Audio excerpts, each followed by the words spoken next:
Welcome to the Sisters in Loss podcast, a faith-based podcast that spotlights Black women that replace silence with storytelling around pregnancy and infant loss and infertility.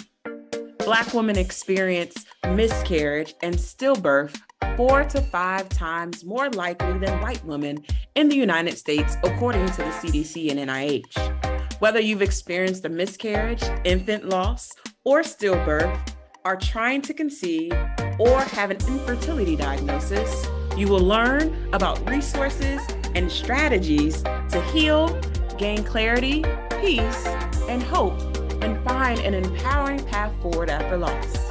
I'm your host, Erica M. Freeman, and you'll hear me interview other sisters in loss from around the world who have healed from such a painful and traumatic experience by sharing their testimonies and stories to inspire and help others turn their pain into their purpose.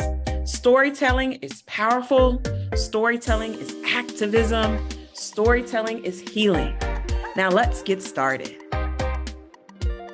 Hey, hello. Welcome to the podcast. Thank you. Thanks for having me. Absolutely. Well, I would love to start and begin with you sharing a little bit about yourself and what you do. Sure. So I am 35 years old, Nigerian American, mother and wife. I have 3 kids, 3 beautiful kids, 6, 3, and 1 years old. And I'm in the field of public health. So I've had a passion for maternal and child health practically my whole life. And but also have like a lot of experience working with HIV and health insurance in general. But yeah, I'm a public health fanatic and a foodie. Oh, nice. And a foodie. Oh, yes, we love to eat. Yes, I love trying out new restaurants in the DMV area with my friends, my husband. So yep, it's a little bit about me. So yes, well, share with us. Tell us about, take us back on your journey to motherhood and share with us your story. Sure. So I got married when I was, I think, 26 or 27. Kind of young now that I look back. But, you know, my husband wanted kids. He's been telling me he wanted kids since we were started dating. Like, he loves children. I love children. I didn't think about, having any difficulty because I'm like, I don't know anyone. At the time, I didn't know anyone who experienced any pregnancy loss and miscarriages, or at least talked about it. And so, like I said, I'm young. Around 6 months after we got married, we were like, okay, we'll try and see what happens. And with the first pregnancy that we had, I actually had a miscarriage, and I was like, what's going on? At the time I was now 27. So I'm like, okay, I was not expecting this. It was right before our first ultrasound. I was around 7.5 weeks pregnant. And I just started bleeding at a family event, actually. And I remember going to urgent care, and they're like, we can't do anything. And I'm like, really? There's nothing y'all can do? So I just, went through the miscarriage. Only a few people knew at the time, my mother and 3 of my best friends. And then, it was tough. And then we moved along, and I actually got pregnant with my now almost 7-year-old son immediately after. I never even had a period after that. And so had a perfect pregnancy, no complications. He was an amazing baby. And then when he turned about 1.5 years, we got pregnant again. And this is where things get very difficult, very difficult. So I was pregnant, had some, very different experience than my first pregnancy. From the beginning, I was like, something's off with this pregnancy. I was swollen very early on. My womb was bigger than I thought was normal. But my midwife was like, no, this is your second pregnancy, or third, technically. Most women show a little bit earlier. So kept going along. And then I had my 20-week ultrasound. And I remember, the ultrasound tech was super quiet, not really friendly. I'm like, okay, maybe she's having a bad day. And I remember she just kept looking certain organs for a really long time. My husband felt the energy too. She told us the gender was a girl. We were like ecstatic. I was texting my family immediately, like while I was in the bed. And then she just said, I'll be right back. And I'm like, okay, no problem. Let me continue texting my family. And she came back and she was like, yeah, you're going to have to go to the main hospital. I think the baby's like not moving too much. Maybe she's sleepy, but like by the time we walk over there, maybe we'll be able to see more of the anatomy scan. And my husband actually worked across the street from the clinic, and he was like, I was like, you should just go to work. I mean, it's not a big deal. Just go. And he was like, okay, you sure? I was like, yep. So he actually was about to go. The next thing I know, he started following me. I'm like, okay, thank God he did. Thank God he did, because as soon as we walked into the hospital, into the maternal fetal medicine clinic, we were met by the chief or head of the clinic, and she introduced herself, and I was like, oh my God, something's wrong. Something is terribly wrong. So she walks us to her office. As she's walking us back, I'm like, is everything okay? She was like, just have a seat. And that's the moment our lives changed forever. She told us at the time that the baby had Hydrops Fetalis or something. And I was like, what the heck is that? She was like, there's pockets of fluid forming around her different parts of her body. So right now we see it in her kidneys. Right now we see it under her skin. And I'm like, okay, is she gonna survive? That's all I care. I'm like, y'all, we're in 2020, 2019 at the time. I'm like, there's a lot of technology. Can you like drain her kidneys? Can you, whatever? And she was like, yeah, she's not gonna survive. And I will never forget that moment of just breaking down like I've never broken down before. I even like remember grabbing the box of tissues, like just bawling my eyes out. And she was, trying to explain to us, oh, it could be Turner syndrome, because Turner syndrome is, I think, where the baby has like either an extra chromosome or missing one, that causes like some like reproductive health issues for a girl. So she thought it was that, but she said there's no chance of survival. And she asked us if we wanted to do an amniocentesis. And I said, sure, might as well, just to figure out like get to the root cause. Because for me, I was like, this is very bizarre. Like, it's not making sense to me. Although, like I said earlier, I had a lot of fluid retention in the beginning of the pregnancy, and things were like, I was just thinking about my experience, and I'm like, okay, the extra fluid in the baby was probably now transferring to me. So they did that. And then from then on out, we had to get monitored. So they told me that the test results came back. She was genetically perfect, as they say. There was no issues with her chromosomes. There was no damage to the chromosomes. None of the chromosomes were flipped or broken off or anything like that. So they don't know why. So they told me to go get a second opinion at the University of Maryland with one of the best doctors apparently in the country for like severe cases of anything pertaining to the baby and the mother. And so this was during Thanksgiving, the 2 days before Thanksgiving.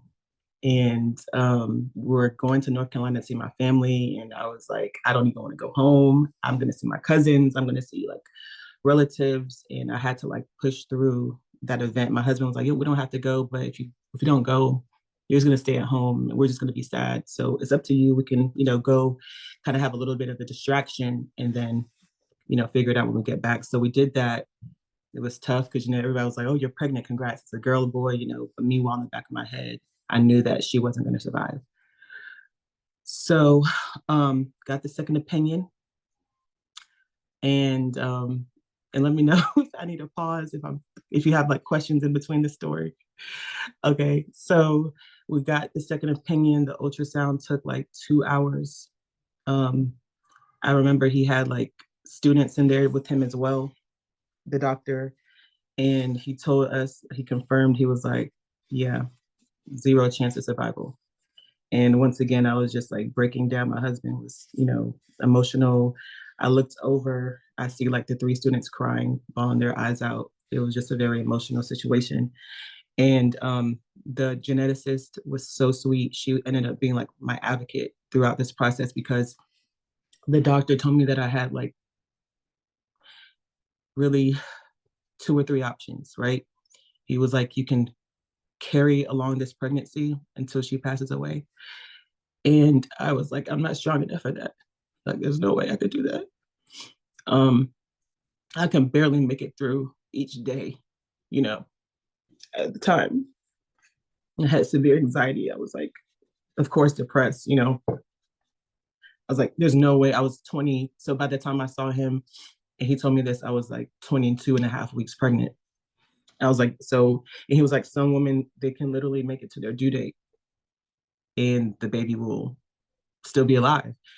And by that time, I was measuring like 36 weeks. My womb was, my uterus was measuring 36 weeks because of so much fluid that my body was producing. And so I was like, I'm not strong enough for that. What are my other options? And he said, well, because of your employment, um, my insurance does not cover an elective termination unless something drastic happens to the mother. And so there's a thing called mirrors syndrome, mirror, like the actual mirror, you know, where I will start mimicking the baby, which I already was. I was already swollen everywhere, you know, fluid all over me. But he said I wouldn't have to have like near death, pretty much near death symptoms. And I was like, yeah, my life, I love the baby, but I know she's not going to survive, but I also value my life. And so, but he told me that like I would still have to wait until something happened. So I would have to come back like twice a week to his clinic and be monitored and evaluated. And then my last option was to go to, you know, I guess they call it what, an abortion clinic, and do a termination, a D&E. And so that's what we decided to do. At the time, like I said, I was 22 and a half or so weeks. The state of Maryland's cutoff, I think at the time was like 22 weeks. DC, I believe, was like 23. And they couldn't get me an appointment or anything. And by the time that they got word to get me an appointment, I was going to be beyond the cutoff. So our last resort was New Jersey, which was about like a 2.5 hour drive. And, you know, we ended up going there the day before I turned 24 weeks. And So, yeah, yeah, I want to pause you here and just take a moment because yeah, I don't think that people who are listening, because this happened in 2019. 2019. If this would have happened in 2022, this would be a completely different story. Mm-hmm. Completely. Even right now. Oh no, right now compared 2022 or even today, and as we're recording this in October 2024, it would be a completely different story. So even in New Jersey, even the fact that New Jersey had this option for you, and for the doctors to be like, oh, your option is to make to carry, and we can't really do anything until you're about to die. Yeah, it's wild. It's crazy in my mind. And the fact that this also in heightened anxiety, and I'm pretty sure you were depressed during this time as well, because it's like, okay, you know, how do I make this decision? How am I making the best decision for me, for my body, for my family, right, knowing that this is the prognosis, and that like I have to be able to sleep at night knowing that I did the best for me and for the best for my baby. So yeah, I just wanted to pause and just commend you, your husband, and everybody around you for giving you the best advice to make an informed decision for yourself. Because I don't think that especially after the Hobbs decision was overturned in June of 2022, and even now to today, as we are talking about this and facing an election season, you know, we've seen, you know, 2 or 3 Black women in particular die because they couldn't get this treatment in this clinical medical care to terminate a pregnancy, warranted or not warranted. It still is healthcare, and it was critical to really save your life. overall, especially if you were you're measuring 24 weeks and you were looking like you're 9 months pregnant. Yeah.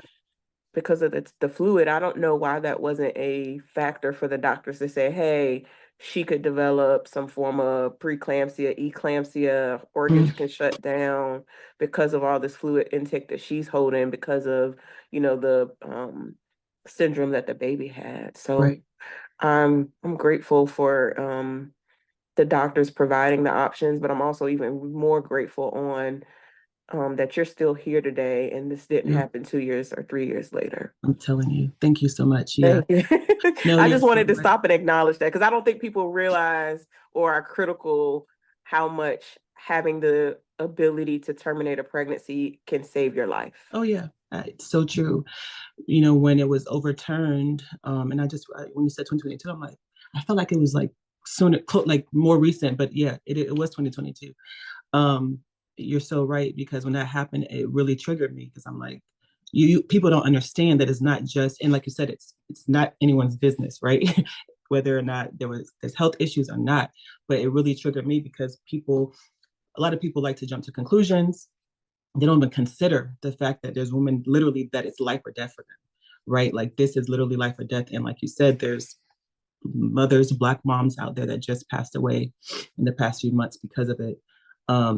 And also you spoke about like my family and my support system, which was amazing and very important to me at the time, because I grew up very religious. I grew up Catholic, I'm no longer Catholic, but still, like, I really had a lot of conflict with my faith. Like, I went to church. I had someone pray for me. I told her what happened. I'm like, I really need confirmation that we're making the right decision.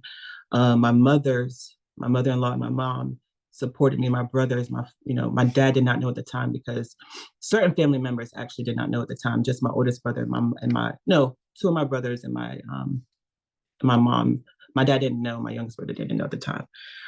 So we were trying to just keep it together so that there weren't too many outside opinions, but it meant the world to me that my family had our back, because like I said, you have the whole, the spiritual part, the faith part, and also culture involved in all of this.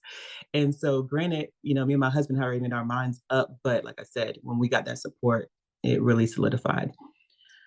And so I was saying that the geneticist was my advocate, because she was the one calling around for me. DC, Maryland, New Jersey, making appointments, giving me updates. So I didn't have to do that myself. I don't even know how I would be able to do it. So we made it to New Jersey, had to get a hotel. Everything's out of pocket, right? Had to get a hotel, had to pay for the procedure out of pocket. And, trying to walk in with my big winter coat. This is December 10th, 2019, feeling a lot of shame. There's a lot of, people outside with their signs telling me to go home. Don't do it. Don't do it. And I'm sitting in the waiting room, heavily pregnant, feeling judged. I mean, I'm sure nobody was really, maybe they were looking at me, maybe not, but I just had so many things going through my head, And my son, my son was almost 2 years old. He was with his grandmother, just thinking about that, trying to raise him, trying to go to work. So my husband was with me, and they were like, this is going to be a 2-day procedure. Day one was putting in, I guess, dilating my cervix. So they put in that Foley or something, I think is what it's called. And then to date, like, this was like so heartbreaking for me. The first day they had to stop her heartbeat. So they had to, I never forget, put me in this room. There's like 5 or 6 people with me and my husband, and put another needle through my stomach. They had the ultrasound, so they had an ultrasound tech looking for her heart, and injected something into her heart to stop her heartbeat. And, and that was another part of guilt that I had, because I'm like, I know it's, for me, it's life or death, but I'm now stopping her heartbeat, or had to stop her heartbeat. It was medically necessary. So that was very tough. I didn't know like how I was going to, I don't know. I wasn't expecting that to be the toughest part, because I didn't really know what to expect, to be real. I thought it was going to be like a 1-day thing, and So anyways, that happened. They told us to go back to the hotel room and come back the next day. So I was in the hotel room, cervix was just dilating. I was in a lot of pain. It was just a terrible, I don't know. It was a nightmare. And then the next day, oh, go ahead. So they sent you home with the Foley bulb actually in you, dilating you. Mm-hmm. So you actually were starting to go into labor then. Yep, because I had contractions. You were starting contractions, because I would say normally, for those of us who have been in a hospital setting to get dilated, they'll typically give you an IV. Yeah. And then they will go ahead and they normally do like a numbing agent on your cervix, and then they'll insert the Foley bulb. And that Foley bulb essentially is there to continue to open your cervix. So not only dilate your cervix, but also efface your cervix. So your cervix starts to thin out so that you could actually, fully birth the baby vaginally. Yeah. And since you were in the second trimester, I think that is the option for you here, right? For this D&E, they were going to do all this vaginally. Correct. Yeah. So, I mean, I could not actually push the baby out because of the type of setting I was in, medical setting I was in.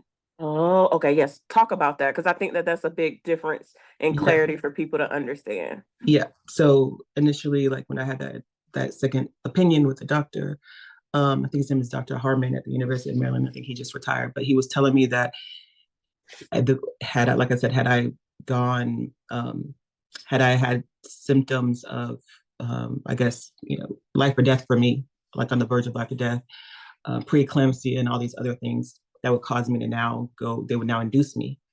That would be in a hospital setting where they would do all that, what you said, give me an IV, can do the Foley bulb, literally induce me, give me Pitocin, and then I would push the baby out.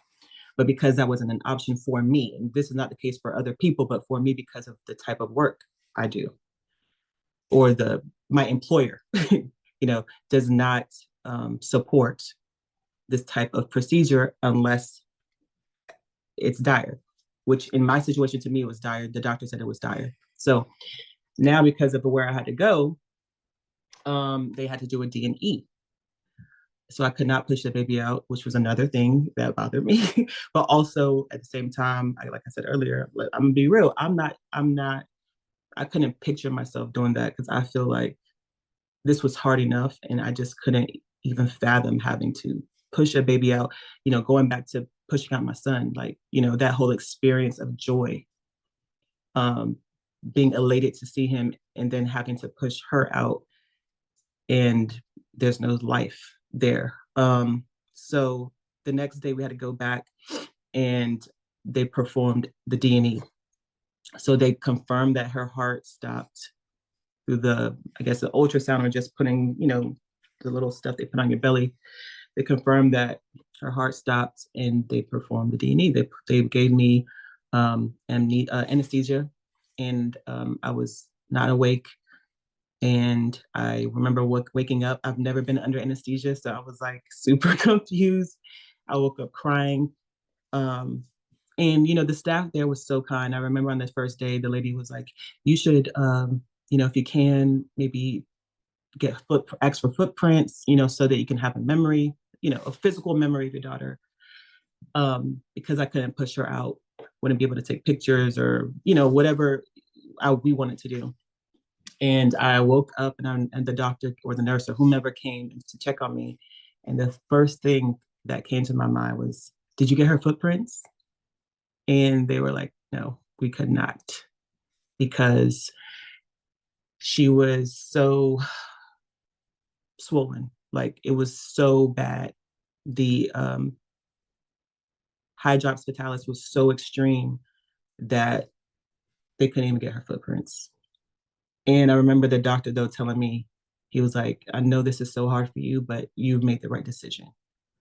You really did. Like, you really made the right decision, because it was a very bad condition.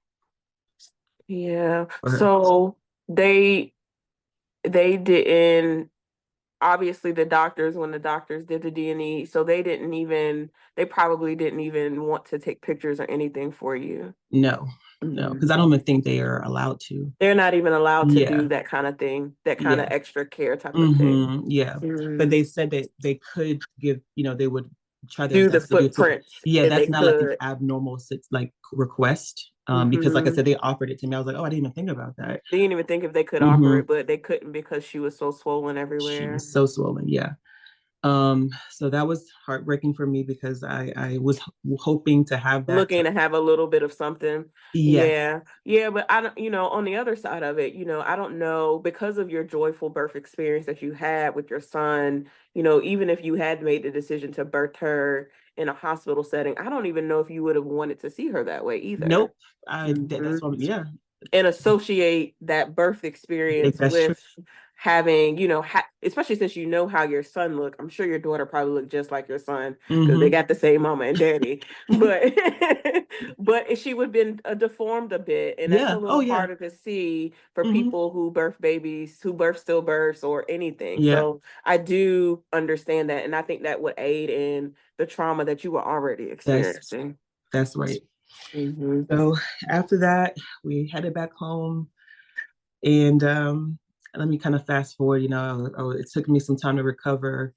I was, of course, working. This is right before COVID too. So, I had a lot of anxiety going back to the office. Because I was, like I said, 20 weeks pregnant when I had the ultrasound, which determined that she wasn't going to survive. So, I was having anxiety going back to the office. I was having anxiety seeing people, family and friends that didn't really know about it. When they saw me not pregnant, they were like, "Congratulations, did you have a baby?" I was like, "Actually, did not, or did, but did not. She didn't survive." So that took a lot for us to have to explain. Then COVID happened. So we were trying to heal. And then boom, 3 months later, COVID happened, the world shut down. Ooh, it was kind of helpful in a way because, me and my husband and my son spent a lot of time together, but still it was tough mentally, like for everyone, right, with COVID. So yeah, got a therapist. Yes, I was going to ask you about therapy. Can you talk a little bit about just the recovery period? Like, how did you, because you all literally drove up, had this procedure, and drove back. Was this typical, like your previous postpartum experience with your son? Obviously you're still going to have a little shear, you're going to bleed, but like from the physical perspective, I would love for you to share, and then obviously the emotional perspective, because you started to share a little bit about, how you emotionally recovered as well. I'm glad you said that. So, interestingly enough, I remember Dr. Harmon said to me, I was asking him questions during that ultrasound, and I was like, how is it going to feel physically for me to go through this procedure? And he was like, honestly, the physical part ain't so bad. It's the emotional. It's going to take you years to recover from this. And I was like, wow, So physically, I was bleeding a lot. I actually had to get a blood transfusion after the procedure. Yeah. So after that, it monitored me for an extra amount of hours, and then we headed back on the road. And yes, I bled I don't remember how long I bled, but not as long as I bled with my son, but at least 2 weeks probably. One thing that I was not anticipating was for my breast milk to come in. And I literally that's the reason why I asked, because I knew you lactated, because you said you told me the time frame. So for those of us who are listening, when you're pregnant, your body starts to lactate around 14 weeks gestation. So when you get out of the first trimester into your second trimester, there's a hormone on your pituitary gland that tells your body to start making milk. So if you have a baby, no matter after 14 weeks, you are going to lactate because your body's going to provide the milk that the baby needs. And this is the thing that people don't always say. God is amazing, right? Because like, who would have thought that God will make sure that you had milk for your 22 weeker or your 24 weeker? And it's the reason why they know that breast milk is gold, because your body typically will make milk for that. So when we lose babies early, because I did the same thing. My daughter was born at 18 weeks. My body, immediately I heard a cry of a baby, I was filling up.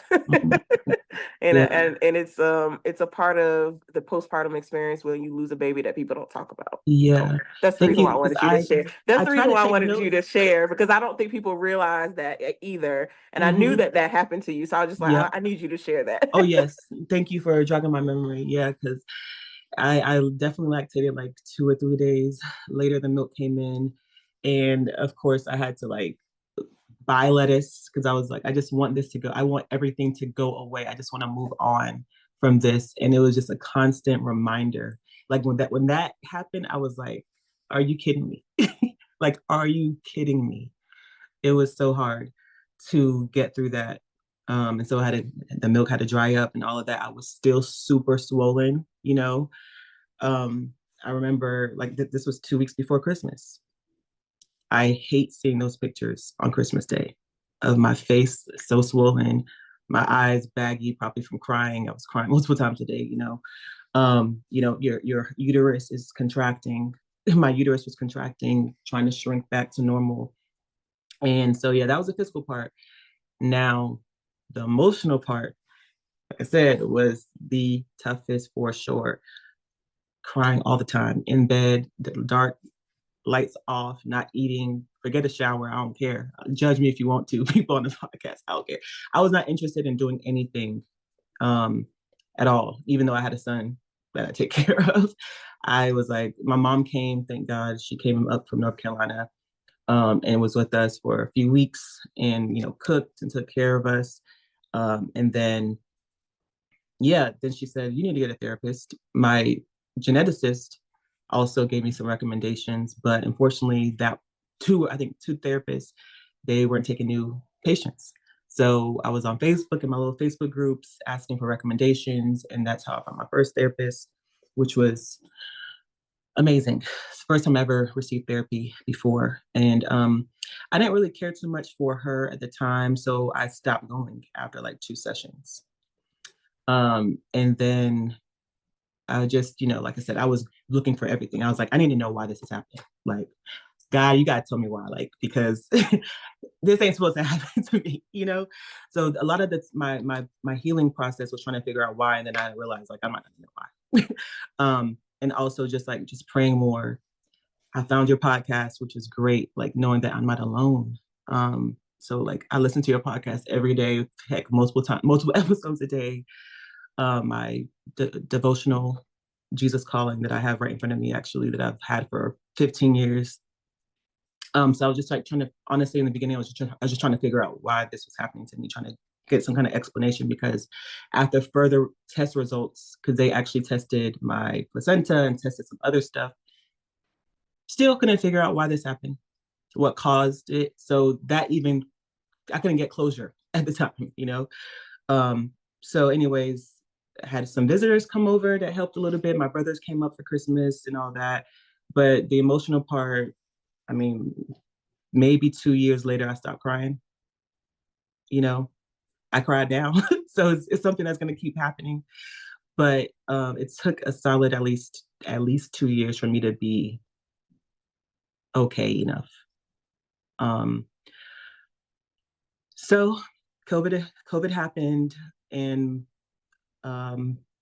my period hadn't come back for 4 months.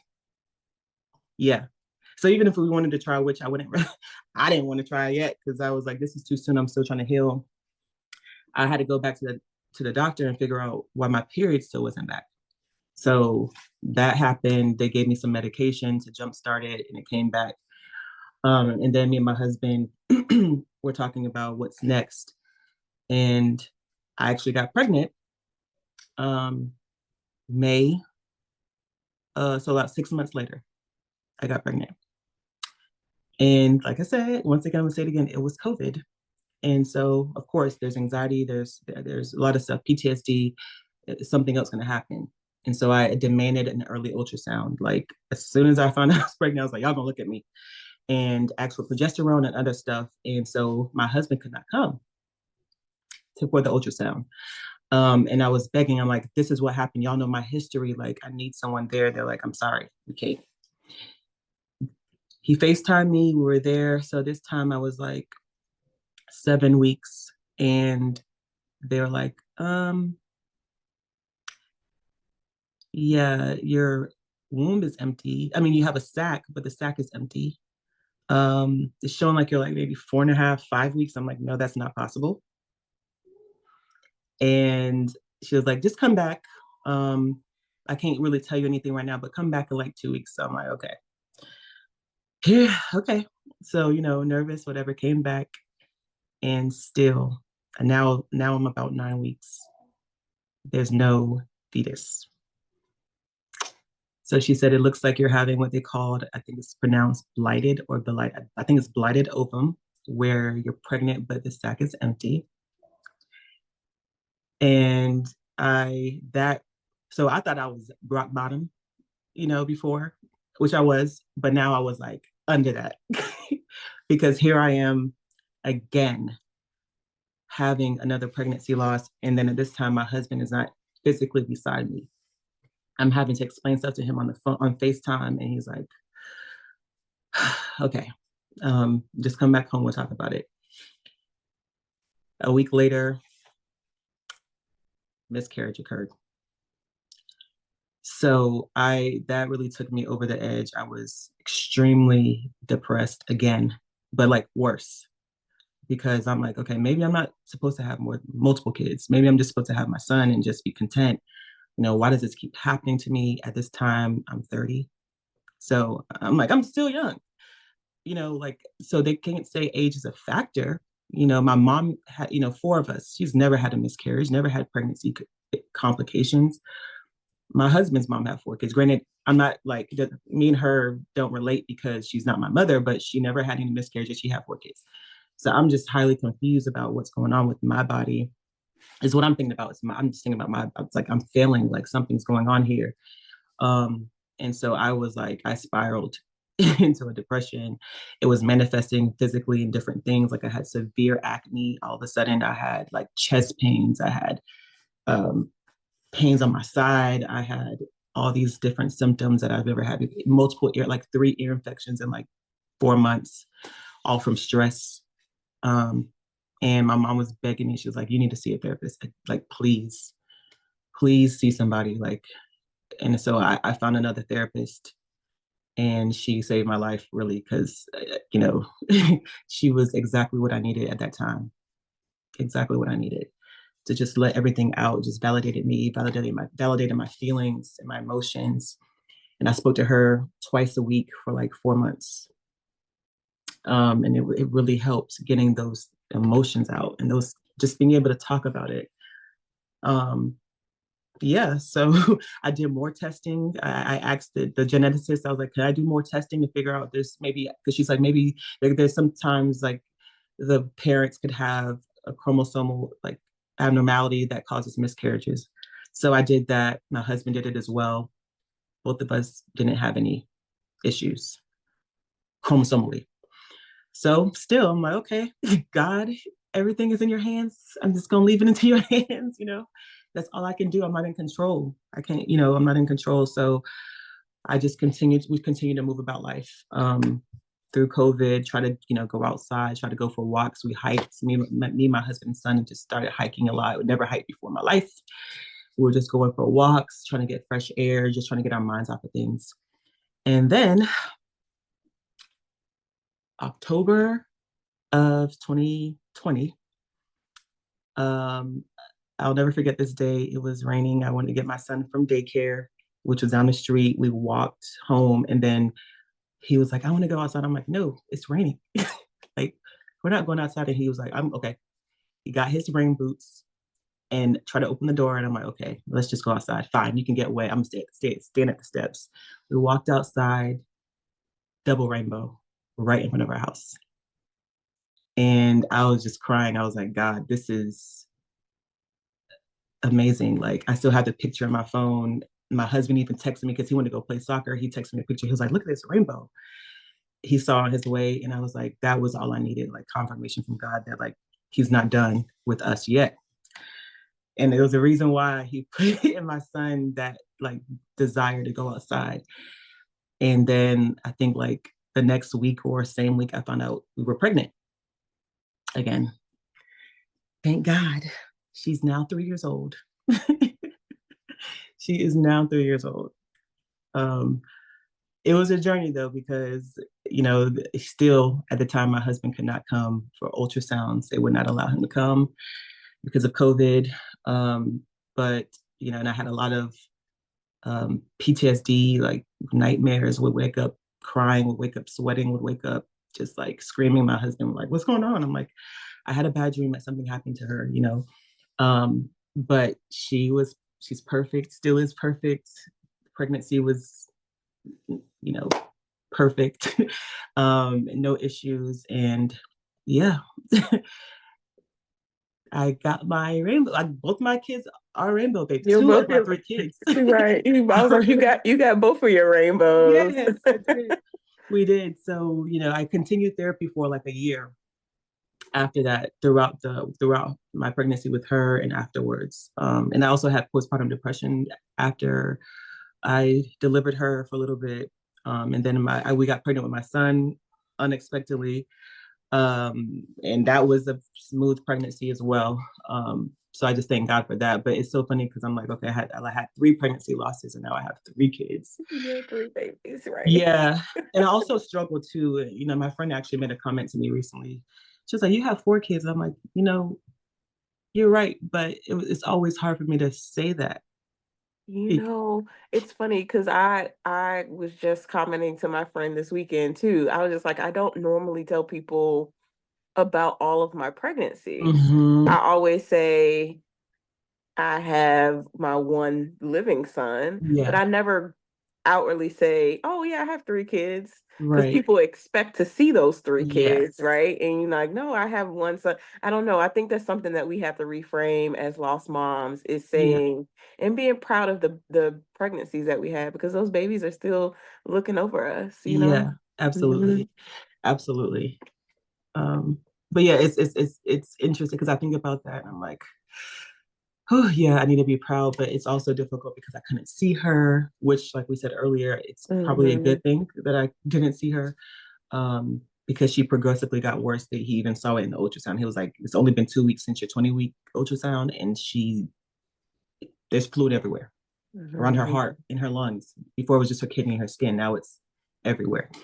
So, but yeah, I'm just grateful to be alive, to be healthy, to have 3 living kids that are healthy. And I always tell people, like, pregnancy and delivery is a miracle from the beginning to end. Like, it's every single to end, part. Yes.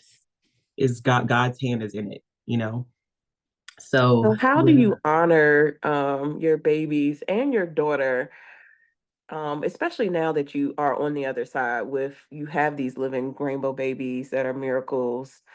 Will you continue to honor her in your way? And will you ever share with your kids about her?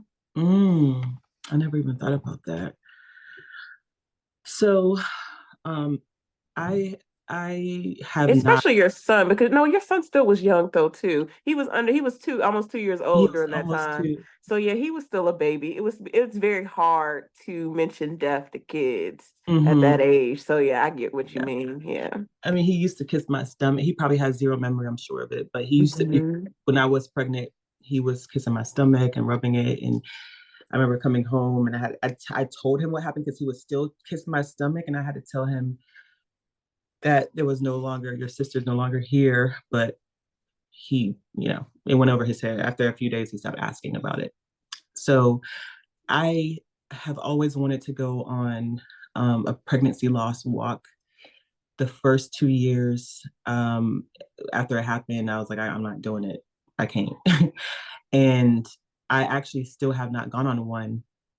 And I don't know why, to be honest with you. And that's one way that I would definitely wanted to honor all my losses, was to at least go on a walk. Shortly after I lost her, I started an Instagram page that I didn't share with anybody. I think I deleted it actually, but it was really for me to heal. I was like, it's healing. Bible verses, how they have those Instagram pages with quotes and stuff. That was just because my intention was to now open it up eventually and like advertise it, but I just never. I think after the third loss, I think I deleted the page, but it was for me. And that's what I did. And for me and the baby, for my daughter, that's what I did for us, for healing. But I haven't done anything. I don't, honestly, I'm actually looking for ways to do that, to honor not just her, but the other two losses. Mm-hmm. I used to light a candle on, is it the Remembrance Day? Yeah, on October 15th, which is the Pregnancy Loss Remembrance Day, which I think is a great way to honor her as well, her and all the other babies. Yeah. But it's something to consider because I always think about as kids age and get older, our babies, our rainbow babies and babies that we've had after losses, we definitely honor them and cherish them because we know of the journey it took to get there for them. And even in our parenting, may be different towards them because of the journey that took towards them. And I always think about how would I make sure that they know that they are very well loved, but we also love their sisters and brothers who are not here with us. So that's something to consider. I've seen families do outside of like physically doing like a walk or a 5K or something in memorial, but like they do like ornaments every year for Christmas on the tree. It's like, hey, you had a sister and brother, they're in heaven now. Let's put some ornaments on the tree for them. Or they do something every year around the anniversary of their birth or death to honor them, and then make sure that the kids are involved to know that they have an older sibling that's in heaven. So that's something to consider and think about, just because I think it's a part of your story, right? And you don't want to lose those memories, especially as your kids get older and as you continue to parent, because that is your life right now. Exactly. Running at the little ones. But it's something to always consider. I always think to tell people that, because even for folks who've had multiple recurrent pregnancy losses, they don't always think about, oh, yes, I have my physical kids, but you did have a loss, and that still plays a big role in how you parent your two living kids today. Yeah, absolutely. Yeah. And just how I view life in general, completely changed. But I absolutely love that. I've never even thought about that or heard about what you just shared. So yes, thank you for doing something consistently every year during the holidays always helps me, because the holidays are just hard in general, because it makes me think about the milestones that those babies would have, because they would be older, like I would have a 12-year-old, I have there'll be older kids. So it's like, oh man, I'm missing out on that. But this is my way of making sure that their memory is still alive, and that this is my way of honoring them in that way. Right. So exactly. So something to consider, to think about, Thank you as a family, because I think that would be amazing to do, because we don't want to lose the memories of those babies. Right. They were here. They were here for a moment. They definitely, you definitely carried them, right? Yes. So we want to make sure that we are honoring them in every way, shape, or form. So I would love for you to talk more about your faith journey and your faith walk, especially on this other side of motherhood. What I think people feel, especially as you are going through this, it's like, oh my gosh, I got this trauma, I got this crisis, my faith may waver. But even when I get the blessings that God has promised me, these desires, this desire of my heart that God has promised me, sometimes my faith still isn't strong. Yeah, that's real. So I would really love for you to just talk about your faith walk and journey over this journey to motherhood, and then kind of like, how have you redefined faith now? Yeah. So like I said, I grew up Catholic, but I got baptized when I was in college. And so my faith, really skyrocketed after that. So I have a close relationship with God for sure. But during those times, I was really mad at God. Like I said earlier, I was like, I need to find out why this is happening to me. God, give me some answers. And like I said, I felt really conflicted, because at some points I was thinking to myself, maybe God wants to use me to perform a miracle. Like maybe he'll reverse this. And maybe I did it too soon. I took matters into my own hands instead of waiting on God. Maybe he would have done something differently. So that was I had a lot of struggle with that afterwards. But after we lost our daughter, I really dug my head in the Bible, and was just my faith. I was trying to rebuild my faith, because I really just needed God's comfort, understanding, his wisdom. I needed everything. We always do, but I desperately needed that. I was desperate for God at that point. And so I was constantly reading my Bible, constantly trying to make sense of, why God does it, things the way he does things, and why sometimes he lets things happen.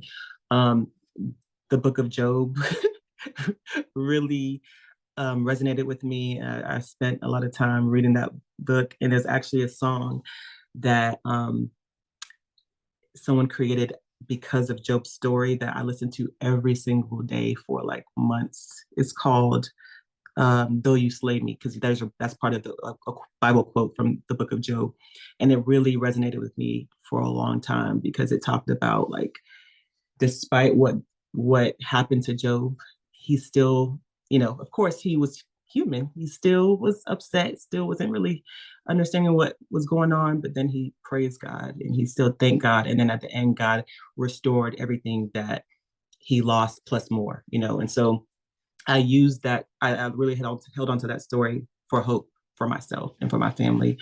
And so, and there's I forgot the name of the book. It's over here, I think. It's on my nightstand over there. But I also read a book when I was pregnant with all three of my kids, actually, my three living, well, really all pregnancies, just with God's promises around pregnancy and like praying over every part of their body, especially after the second loss. I was like praying over their skeletal system, this organ, that organ, everything. And so, and just realizing that nothing's in our control. God is the only one that's in control, and just having to relinquish that control to him and surrender. We really have to surrender. We really, really do, because it literally is a miracle.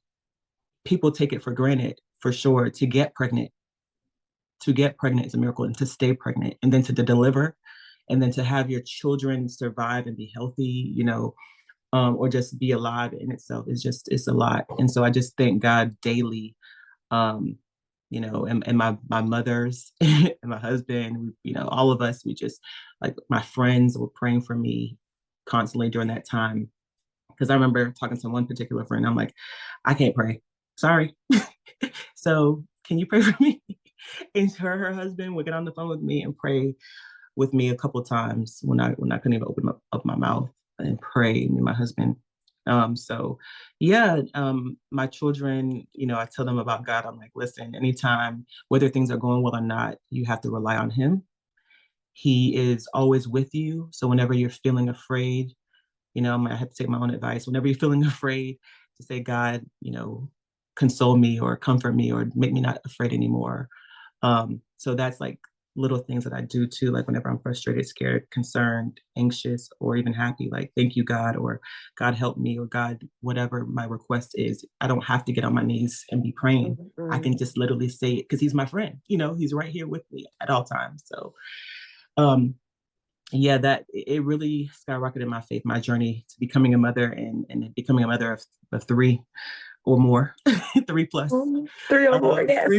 Yes. So just motherhood in general really solidified my faith. And although I'm not perfect, for sure, because life be lifing, and there's times where I'm like, okay, I'm slipping. I need to get back to where I used to be. I still, thank God for everything. Some things still don't make sense to me, but I've definitely been able to heal. I can say that I know healing is a process, it's a journey. Mm-hmm. For some, it's lifelong. I'm still trying to figure that out. But for me, I declare myself healed from everything that has happened to us as a family. But yeah. I love that. I love it. So what encouraging words can you leave with our listeners, those who are on this journey, on this path to motherhood, maybe struggling and with their faith, and are just looking for hope and healing, and to everything you just said, relinquish control and surrender to God when it comes to becoming moms? Yeah. Oof. I wasn't prepared for that one. Okay. Well, I just want to tell all the mothers, the families out there who are waiting or are recovering, that God is on your side, you know, that you're not alone. I know you may feel alone. I know you might have some shame, you might have anger, you might have sadness, but just know that you're not alone, that He restores. He always does. It may not look like how you want it to look. It may not be what you anticipated, what you thought about, what you prayed for, but He always restores and gives you better and more than you ever asked, thought, or imagined. And something that I held on to was 2 Corinthians 4:8-9, and I don't have it memorized right now, but it's pretty much saying that even though you're experiencing these things, you're not crushed, you're not destroyed, right? You may be in pain, you may be sad, you may even feel hopeless, but you're not destroyed, you're not broken. God is going to take you to greater heights, and you will get to the other side. You will definitely get to the other side. And just know that you have a community here virtually that loves you and that is here for you. So that's what I have to say. Thank you so much. Thank you so much for sharing your story. This was so good. And I know it's timely because this is actually going to be posted right before election. So this is timely for everyone to get out and vote, because not only are our lives on the lines, our bodies are on the lines, our babies' bodies are on the lines. I want you to make sure that you all vote, because this situation, her story could be so completely different if it happened 3 years later. And they would have probably waited till she was on her deathbed before they tried to save her life. And I'm grateful that God had called you and got you around that geneticist, whoever that angel was, because every part of your story, I'm like, there was an angel coming in, intervening, and stepping in and giving you the right tools, and then you and your husband staying strong together and fighting through all of this, because that could waver a marriage as well. So I'm just grateful for you being able to share your story and being a part of our community. Thank you so much. Thank you for having me. Thank you so much for what you do. It's so needed and it's so necessary. So God bless you and your ministry. Thank you. Thank you. All right, we are done recording. Thank you for listening to today's episode. For show notes, go to sistersinloss.com. To stay connected with us and join the Sisters in Loss community and receive my weekly newsletter, please go to sistersinloss.com/newsletter. That is sistersinloss.com/newsletter. Please rate